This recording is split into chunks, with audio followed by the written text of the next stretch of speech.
Assalamualaikum warahmatullahi wabarakatuh. Perkenalkan, nama saya Fadil Nurul Febian, kelas 10E. Saya akan membahas tentang makalah biografi Raden Dewi Sartika. Pembahasan: Dewi Sartika lahir dari keluarga Sunda yang ternama, yaitu Erangga, Pemenarga, dan R.A. Raja Permas di Cicalengka pada 4 Desember 1884. Ketika masih kanak-kanak, ia selalu bermain peran menjadi seorang guru. Ketika selesai sekolah bersama teman-temannya. Setelah ayahnya meninggal, ia tinggal bersama dengan pamannya. Ia menerima pendidikan yang sesuai dengan budaya Sunda oleh pamannya, meskipun sebelum ia sudah menerima pengetahuan mengenai budaya Barat. Pada tahun 1899, ia pindah ke Bandung. Pada 16 Januari 1904, ia mendirikan sekolah istri di Pendopo, Kabupaten Bandung. Berkat dukungan dari kakeknya yang pada saat itu menjabat sebagai Bupati Bandung, Raden Adipati Arya Martanagara, dan Den Hamer, Inspektur Kantor Pengajaran. Sekolah tersebut kemudian direlokasi ke Jalan Ciburiang dan berubah nama menjadi Sekolah Utama Istri pada tahun 1910. Ia mengajarkan para wanita pembaca, penulis, berhitung, pendidikan agama, dan berbagai keterampilan pada tahun 1912. Sudah ada 9 sekolah yang tersebar di seluruh Jawa Barat. Lalu kemudian berkembang menjadi satu sekolah tiap kota manapun kabupaten pada tahun 1920. Pada September 1929, sekolah tersebut diganti nama menjadi Sekolah Raden Dewi. Sekolah Raden Dewi berkembang dengan pesat, namun masa pendukung Jepang membuat sekolah tersebut mengalami krisis keuangan dan peralatan.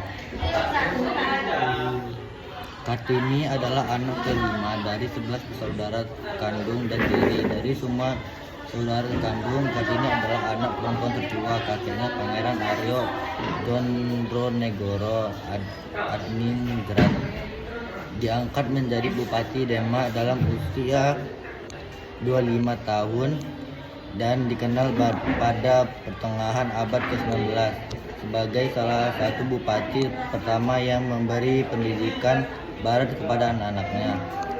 Kakak Kartini Soekarto adalah seorang yang pintar dalam bidang bahasa. Sampai usia 12 tahun, Kartini diperbolehkan bersekolah di Europees Leger School atau singkat ELS.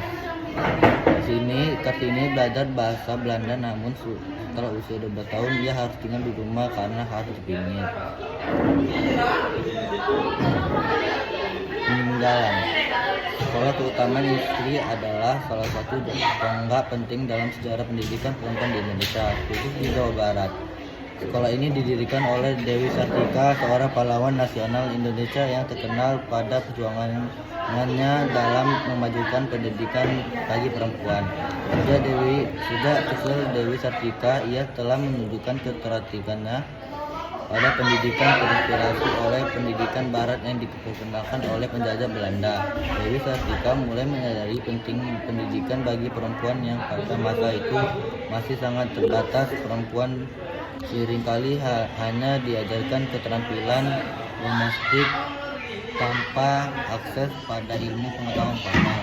Pada 16 Januari 1904, di rumah orang tuanya di Bandung, Dewi Sartika mendirikan Sekolah Keutamaan Istri yang merupakan sekolah pertama di Jawa Barat khusus untuk perempuan pribumi. Sekolah ini memberikan pendidikan dasar, termasuk membaca, menulis, berhitung, dan keterampilan rumah tangga seperti menjahit, memasak, dan mengelola keuangan keluarganya.